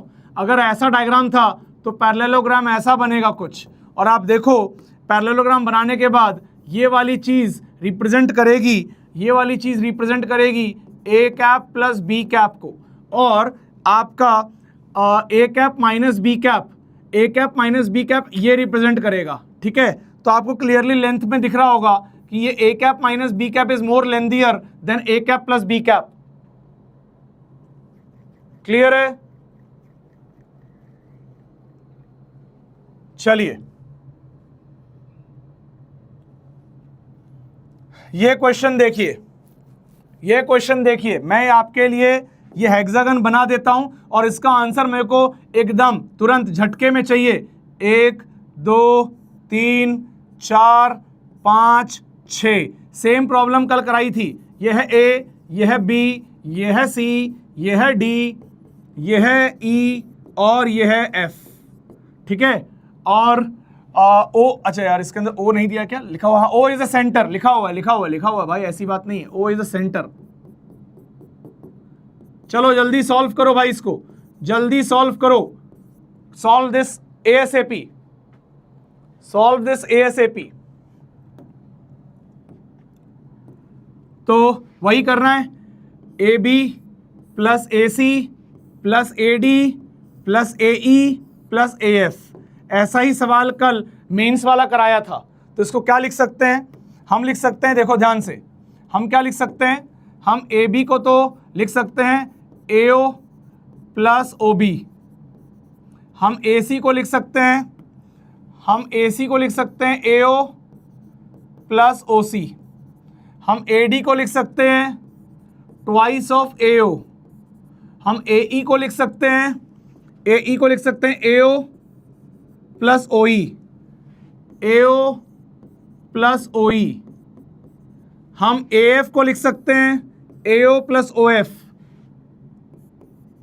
AO प्लस OF, ठीक है। अब इन सबको ऐड करना है, जो ये सारे लिखे हैं ना ग्रीन वाले, सबको ऐड करना है।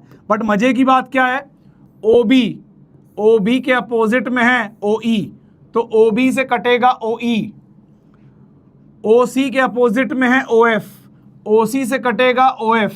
अब क्या बचा, AO AO AO AO and 2 AO, total 6 AO answer आ जाएगा भाई।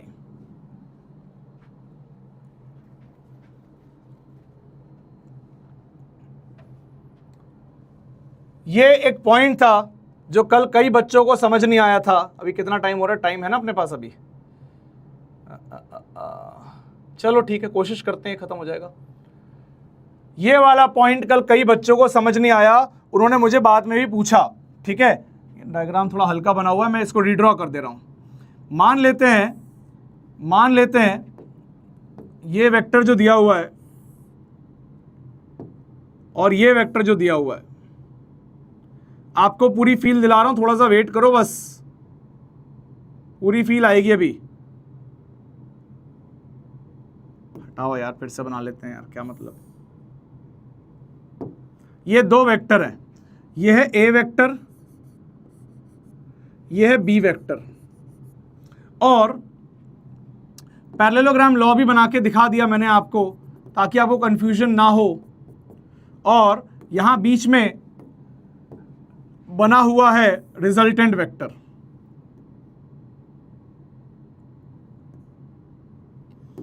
ये बीच में बना हुआ है रिजल्टेंट वेक्टर। क्लियर है?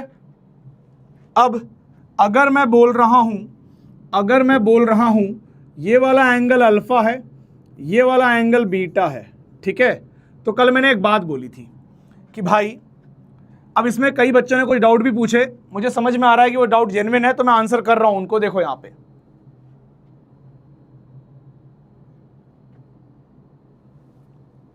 आप, एक बोल रहा है सर आप प्रैक्टिकली क्यों नहीं कराते, क्या करें, डंडा वंडा ले आए कि बैट वैट ले आए, क्या करें, हैं? मौज करने आए हो, सीखने आए हो?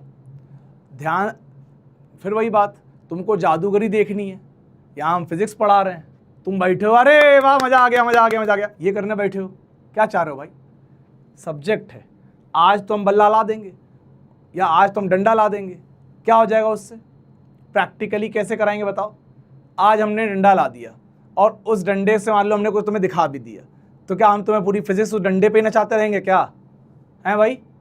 कैसे होगा बताओ, खुद ही बताओ कैसे होगा?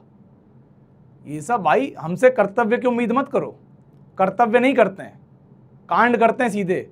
जिस दिन रिजल्ट आएगा ना उस दिन तुम भी कांड करोगे, सुंदर कांड, ठीक है, बहुत बड़ा। हमसे ये जादूगरी की उम्मीद मत रखो भाई, जादूगर नहीं है। इधर आओ, ध्यान से देख लो, समझ लो, फिजिक्स को हलवा मत समझो कि हम तुम्हें बस दिखा दें कुछ करके। भाई साहब जो समझा रहे हैं ना, एकदम खून पसीने की कमाई है, जो सीखा है, सिखा रहे हैं तुमको, सीख लो। यहाँ पे ये सब वो शो देखने मत आया करो, यहाँ पे सीखने आया करो, प्रैक्टिकली नहीं कराते। अरे यार भाई, ये लोग पूरे ईमानदारी की एकदम मतलब हालत, दिमाग खराब कर दे रहे मेरा यार।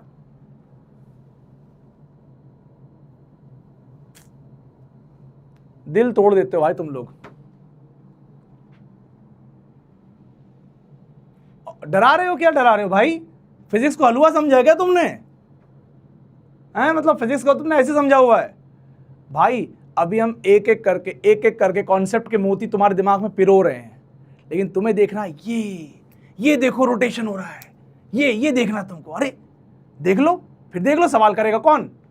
टॉपर करके ले जाएगा सवाल, जिसकी रैंक आएगी वो कर ले जाएगा, और तुम, नाम नहीं लूंगा, चले जाना इधर उधर औने पौने कॉलेज में, वहां दिखाना हमारे एक सर थे गुरुजी, वो ऐसे रोटेशन बताते थे। क्या रोटेशन बताया उन्होंने, वाह मजा आ गया भाई, वाह वाह वाह वाह। भाई जोकर नहीं हूं मैं, टीचर हूं। जोकर मत समझना मुझको, पढ़ाने आता हूं, पढ़ाऊंगा। जो तेरे लिए काम का है वो बता रहा हूं भाई, ऐसी रैंक नहीं आ जाती है। ऑनलाइन की क्लास देख समझ रहा हो ना अगर इस चीज को, तो मत समझ, क्योंकि मैं ऑनलाइन वाली फील्ड में नहीं पढ़ा रहा कि मैं नाचूं और तू ताली बजाए। मैं वो नहीं हूं भाई। दिल से जो आता है पूरा निचोड़ के तेरी कॉपी तक उतारवा रहा हूं, सब कुछ तेरे कॉपी तक पहुंचा रहा हूं भाई, वो सीख।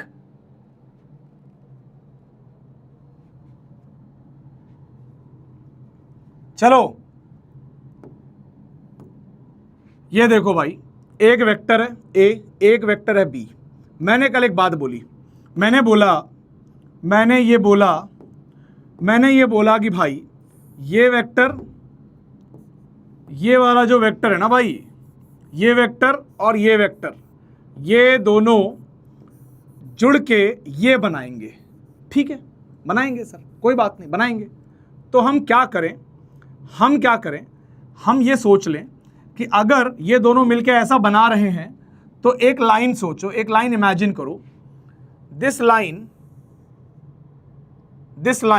ना, या ये डॉटेड बनी हुई है, चलने देते हैं इसको। अगर ये रिजल्टेंट है, अगर ये रिजल्टेंट है, इसका मतलब पता है क्या है, इसका मतलब पता है क्या है कि अगर इमेजिन करो ए और बी फोर्स होते, इमेजिन करो ए और बी अगर फोर्स होते और इनका रिजल्टेंट इस डायरेक्शन में आता, तो यहां रखी हुई कोई ऑब्जेक्ट इस डायरेक्शन में भागती। मान लो कोई ऑब्जेक्ट यहां रखा था, लेट से कोई ऑब्जेक्ट ओ रखा था, वो मान लीजिए इनिशियली रेस्ट पे था, तो रेस्ट पे था, तो जिस डायरेक्शन में नेट फोर्स आएगा, जिस डायरेक्शन में नेट फोर्स आएगा, बॉडी उधर भाग जाएगी, तो उधर चली जाती वो। ठीक है, अब क्या करना है, ये वाला एंगल बना रहा है अल्फा आर से, तो इस ए के दो कंपोनेंट होंगे। ध्यान से देखना इस बात को, इस बात को बहुत ध्यान से देखना। ए का मैंने कंपोनेंट बनाया, ए का मैंने कंपोनेंट बनाया, ये वाला, ये वाइट वाला, इसका नाम हो गया क्या, ए कॉस अल्फा। ठीक है, अब वैसे ही ये वाला कंपोनेंट क्या हो जाएगा ए का, ये वाला कंपोनेंट हो जाएगा ए साइन अल्फा, है ना, अल्फा के सामने वाला, बट हम उधर ना बना के इधर बना रहे हैं इधर। ठीक है, ये हो जाएगा आपका क्या, ए साइन अल्फा। ठीक है भाई, दो कंपोनेंट होगा इस वेक्टर के, परपेंडिकुलर डायरेक्शन में दो कंपोनेंट आ गए, कोई दिक्कत नहीं, एक कॉस अल्फा आ गया, एक साइन अल्फा आ गया। ठीक है, अब देख, बहुत ध्यान से देख इस बात को, अगर तू मेरी थोड़ी बात समझ जाए, यहां से मैं एक परपेंडिकुलर ड्रॉप कर रहा हूं, मेरी बात समझने की कोशिश करना, और ये ब्लू वाला जो है ना, ये ब्लू वाला जो है ना, देखो यहां दिख रहा है जो ब्लू वाला, ये पता क्या हो जाएगा, ये ब्लू वाला हो जाएगा तेरा बी कॉस ऑफ बीटा। ठीक है, बी कॉस ऑफ बीटा हो जाएगा ये। ठीक है, और इधर इसका परपेंडिकुलर कंपोनेंट आएगा B sine of beta, B sine of beta. तो चमत्कार देखना चाह रहा है, देख चमत्कार, इस वेक्टर को उठा के मैं आगे लगा दूं व्हाइट वाले के, देख एकदम पिंक वाले के बराबर हो रहा है, एकदम पिंक वाले के बराबर हो रहा है, देख चमत्कार। ठीक है, जादू देखना था ना, ये जादू होता है कॉन्सेप्ट का। इसका मतलब ए का कंपोनेंट और बी का कंपोनेंट, मतलब ये बी का कंपोनेंट जो रिजल्टेंट के तरफ है और ए का कंपोनेंट जो रिजल्टेंट के तरफ है, दोनों ऐड होकर रिजल्टेंट बना देंगे। ठीक है भाई, बन गया रिजल्टेंट। तो ये दोनों क्या कर रहे हैं, ये दोनों फोर्स क्या कर रहे हैं भाई, इन दोनों फोर्स को आपस में कट भिड़ के मर जाना चाहिए, क्योंकि बॉल इधर जा नहीं रही, बॉल इधर जा नहीं रही, ये दो फोर्स जो हैं वो रिजल्टेंट के परपेंडिकुलर डायरेक्शन में, उनको कैंसिल होना पड़ेगा। तो ए कॉस अल्फा को बी साइन बीटा से बराबर होना पड़ेगा, तभी वो कैंसिल हो पाएंगे। क्या ये बात क्लियर है, क्या ये बात क्लियर है, परपेंडिकुलर कंपोनेंट्स को आपस में कैंसिल होना पड़ेगा, क्या ये बात क्लियर है, क्योंकि भैया नेट फोर्स इधर ही आ रहा है।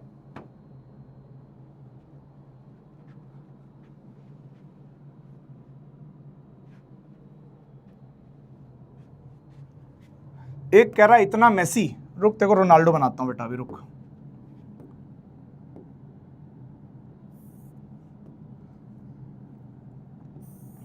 एक वेक्टर ए, एक वेक्टर बी, एक वेक्टर बी,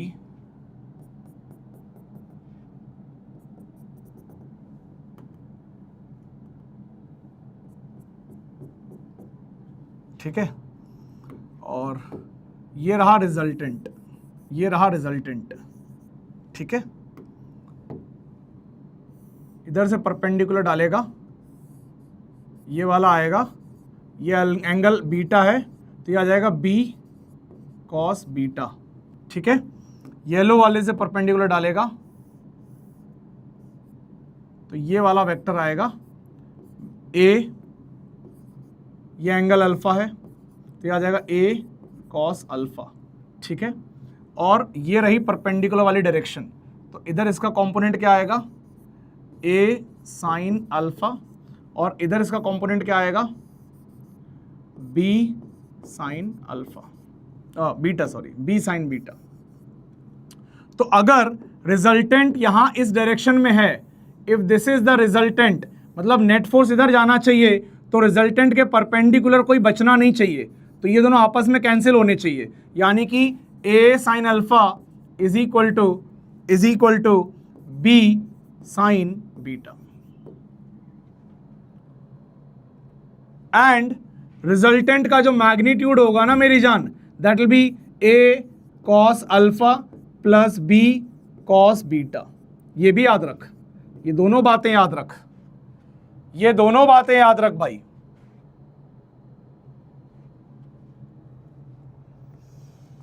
ठीक है, ये दूसरी बात यहां पे नहीं लिखी थी, लिख देता हूं कि मैंने तेरे को दिखा दिया है जोड़ के कि a cos अल्फा और b cos बीटा मिलके r बनाते हैं, इसीलिए लिख सकता हूं r का जो मैग्नीट्यूड है दैट इज वो a cos alpha plus b cos beta.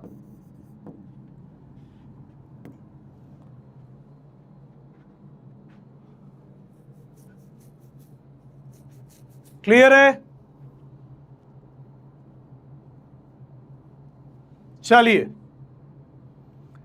लेकिन मैंने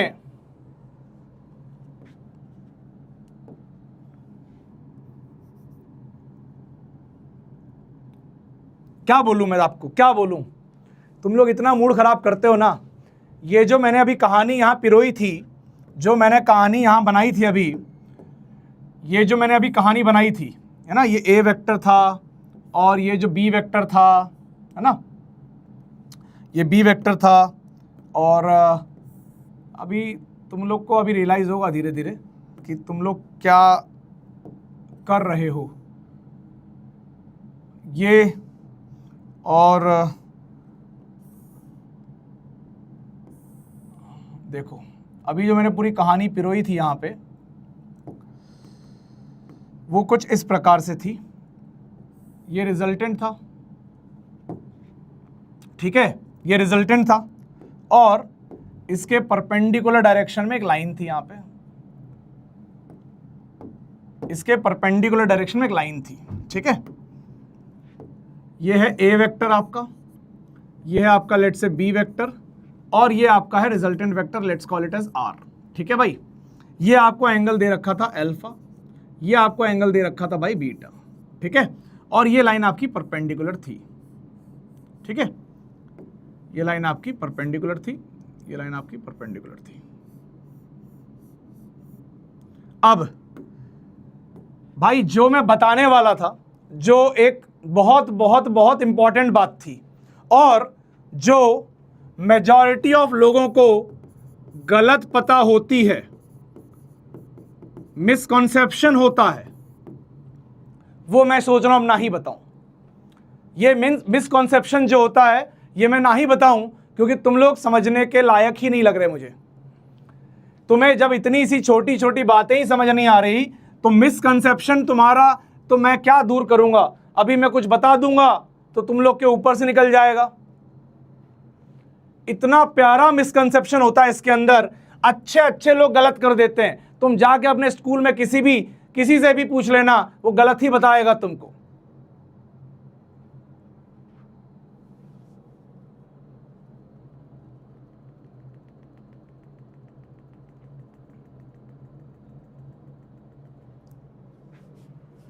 मिसकंसेप्शन क्या होता है सुन लो, मिसकंसेप्शन क्या होता है सुन लो।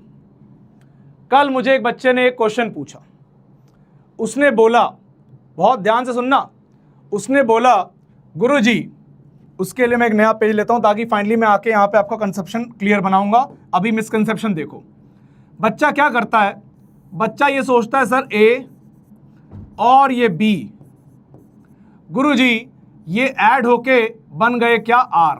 चलिए बन गए गुरुजी, ये है अल्फा, ये है बीटा। ठीक है, यहां तक क्लियर है? अच्छा जी, यहां तक क्लियर है। अब आपको यह भी क्लियर हो गया होगा कि R vector is equal to A vector plus B vector. यह भी क्लियर हो गया होगा, यह भी क्लियर हो गया होगा, R vector is equal to A vector plus B vector. यानी कि तुम यह भी मान गए हो कि ए और बी क्या हैं, कॉम्पोनेंट्स हैं, कॉम्पोनेंट्स हैं। ए और बी क्या हैं, कॉम्पोनेंट्स हैं। ठीक है गुरुजी, ये भी मान गए, आपने कहा तो ये भी मान गए। अब कुछ बच्चे क्या गलती करते हैं, कुछ बच्चे क्या गलती करते हैं, वो ऐसा सोचते हैं अगर हमें आर पता है, हमें अल्फा पता है। देखो क्या करते हैं, मिसकंसेप्शन क्या है, अगर R comma alpha comma beta पता है, ठीक है, लेट्स से आर गिवन है ना, इफ, इसको मैं ऐसे लिख देता हूं, if R alpha and beta given, find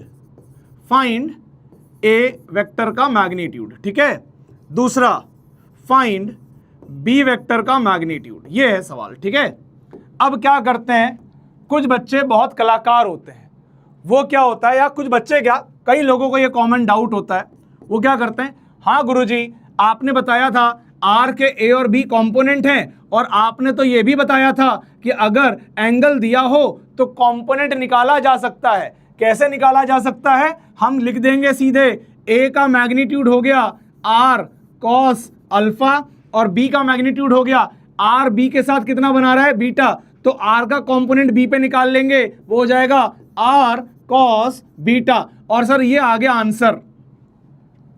ये ब्लंडर है, ब्लंडर, ये है ब्लंडर, बहुत बड़ा ब्लंडर है, दिस इज ब्लंडर।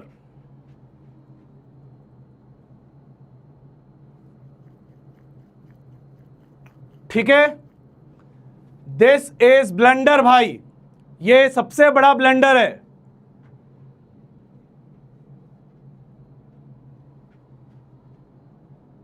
अब सही क्या है और ये ब्लंडर क्यों है, एक बताता हूं, तब बात समझो बात को। ब्लंडर इसलिए है क्योंकि हमको हमेशा आदत होती है रेक्टेंगुलर कंपोनेंट्स निकालने की, निकालने की। अगर एक वेक्टर है ए और एक वेक्टर है बी जो कि ऑलरेडी 90 डिग्री पे हैं, तो इनका जो रिजल्टेंट आएगा वो ऐसे आता है, रिजल्टेंट ऐसा। ठीक है भाई, ऐसा आता है।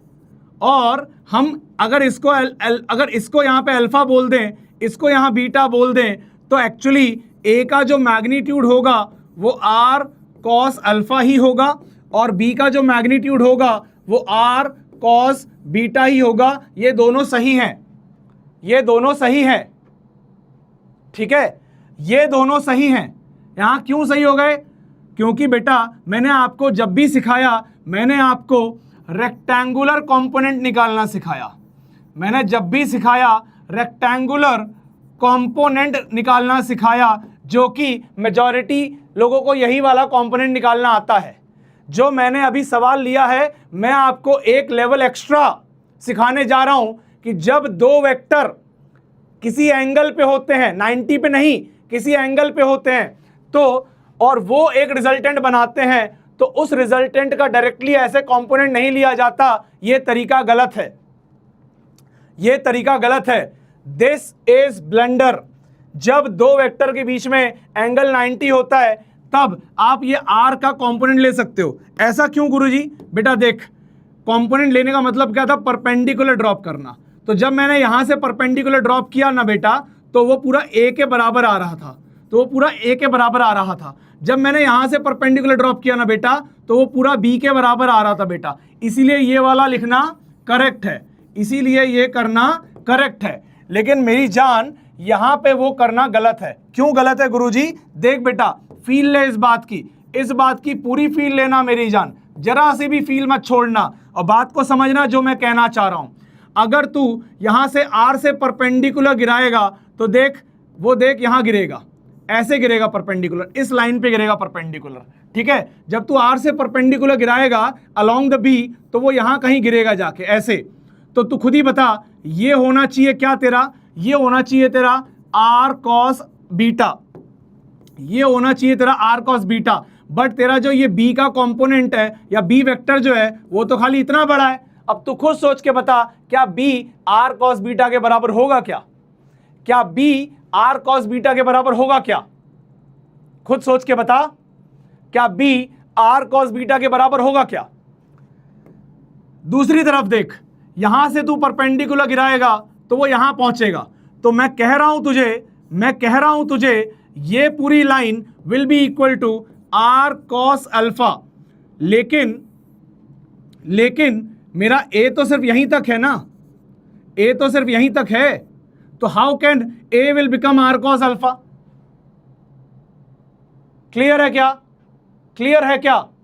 तो इसीलिए अब वापस आता हूं इस कॉन्सेप्ट पे और एक बात बताने की कोशिश कर रहा हूं फिर से, जो अभी समझा दी है याद रखना है, ठीक है? क्या याद रखना है? R vector is equal to A vector plus B vector, ठीक है? A and B are components, true है ये बात, कॉम्पोनेंट्स हैं, but not rectangular components, but not rectangular components, ठीक है? ये कंपोनेंट हैं बट रेक्टेंगुलर नहीं है। इसीलिए याद रखना, अगर कोई ये पूछ ले, अगर आर अल्फा बीटा दे के कोई पूछ ले कि भैया क्या बी का मैग्नीट्यूड आर कॉस बीटा होगा, तो नहीं होगा, क्योंकि ये पूरा आएगा आर कॉस बीटा, ये पूरा आएगा आर कॉस बीटा। तो गुरुजी कैसे निकालेंगे? बेटा अगर तेरे को इसको निकालना है तो उसके लिए अपन अगली क्लास का टाइम लगेगा अपने को। अभी के लिए खाली इतना समझ ले कि आर कॉस अल्फा करके ए नहीं निकलेगा, क्योंकि आर कॉस अल्फा के लिए ये लाइन यहां पे आएगी और ये पूरा होगा आर कॉस अल्फा। देख ध्यान से, this is your are cos alpha which is not equal to a का मैग्नीट्यूड, ठीक है? बात समझ में आ रही है? इसी प्रकार बेटा, इसी प्रकार मेरी जान, इसी प्रकार यहां से परपेंडिकुलर गिराएंगे, ठीक है? इसी प्रकार यहां से परपेंडिकुलर गिराएंगे, ठीक है? और ये देख, इस लाइन को मैं थोड़ा आगे खींच लेता हूं, इस लाइन को मैं थोड़ा आगे खींच लेता हूं, ठीक है? थोड़ा टेढ़ी बन गई क्या? ठीक है। इसी प्रकार से ये वाला पूरा, that is your are cos beta, ठीक है? विच इज, या और ऐसे लिख देता हूं proper, this is your are cos beta not equal to B, ठीक है ना? क्योंकि बी कहां तक है? बी सिर्फ यहीं तक है, बी सिर्फ यहीं तक है। क्लियर है? तो कई बार बच्चे ये गलती कर देते हैं जल्दबाजी में, बी को लिख देंगे आर कॉस बीटा, ए को लिख देंगे आर कॉस अल्फा, ठीक है? तो अब क्या क्या सीखे तुम, क्या क्या सीखे कि a is not equal to are cos alpha, b is not equal to are cos beta, ठीक है? But r is actually equal to a cos alpha plus B cos beta, ठीक है? ये 3 पॉइंट याद रखना। एंड ऑल्सो परपेंडिकुलर वाला component, यानी कि a sine alpha is equal to b sine beta. जितना मैंने बता दिया क्या ये क्लियर है? जितना मैंने बता दिया क्या ये क्लियर है?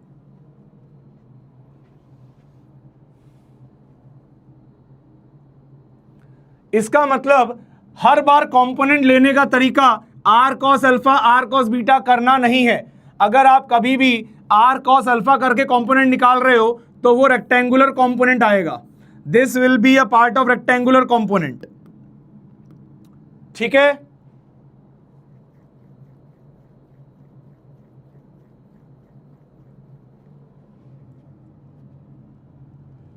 क्या ये सारी बातें क्लियर हैं?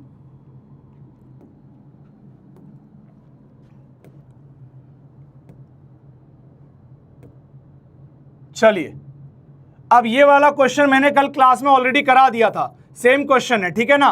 सेम क्वेश्चन, अब एक बार फिर से ट्राई करना, आपको बन जाएगा ये क्वेश्चन, फिर से ट्राई करना इसको। यहां से अपन कल अगले क्लास में कंटिन्यू करेंगे, आज तक यहां तक ही है बस, ठीक है ना? Till here.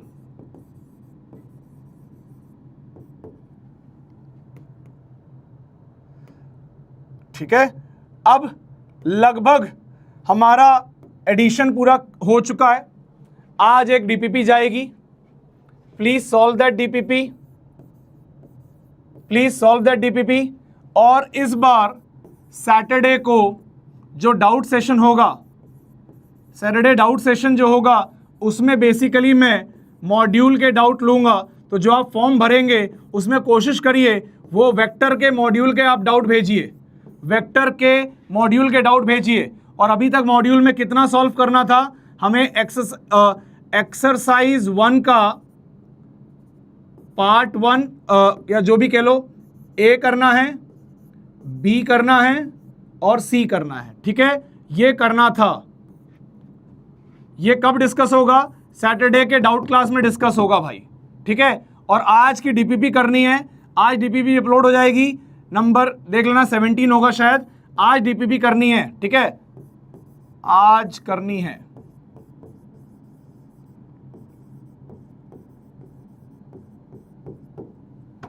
क्लियर? चलो okay, bye bye, take care भाई, पढ़ाई वढ़ाई करते रहो भाई। और एक बात और, थोड़ा यार प्यार की बहुत कमी हो रही है। तुम लोग को इतने दिल से पढ़ा रहे हैं, खून तो तुम बराबर का चूस रहे हो, और प्यार में भाई बिल्कुल कमी हो रही है। मुझे ये फीडबैक ही नहीं मिल रहा कि भैया आप जो बता रहे हो वो हमको आ रहा है, और आप चिंता ना